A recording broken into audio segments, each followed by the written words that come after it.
33 now, rebuilding 2 months later. More than 250 homes were damaged by flooding in Kerr County, and homeowners are still struggling to find funding and figure out regulations. Andrew Moore explains what those homeowners are dealing with.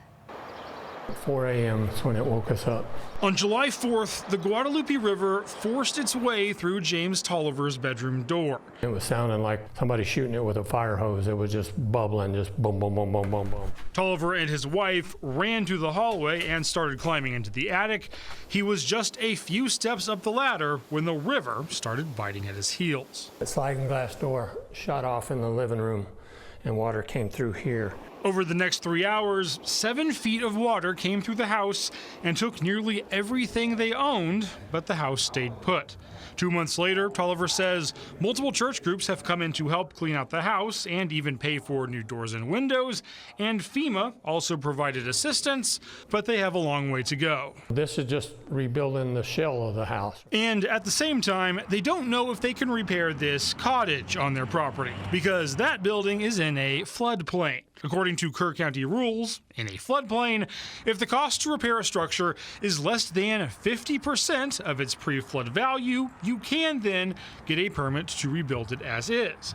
But if the cost to repair is 50% or more of the pre-flood value, the owner must make a plan to elevate the structure and bring it up to other code requirements before you get the permit, or they can tear it down. Tolliver says they are still planning to meet with the county to find out.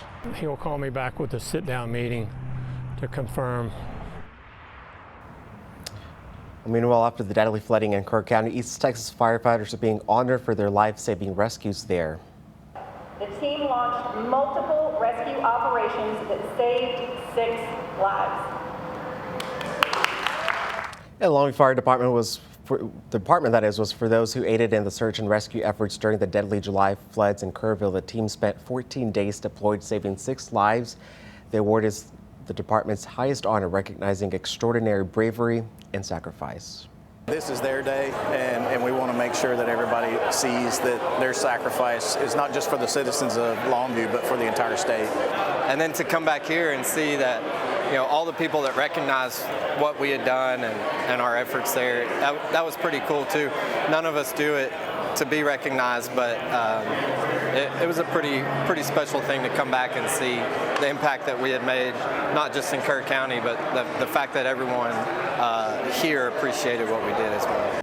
Captain Howard also credited the department's investment in water rescue, water training that is, and stressed their commitment to staying prepared for any disaster.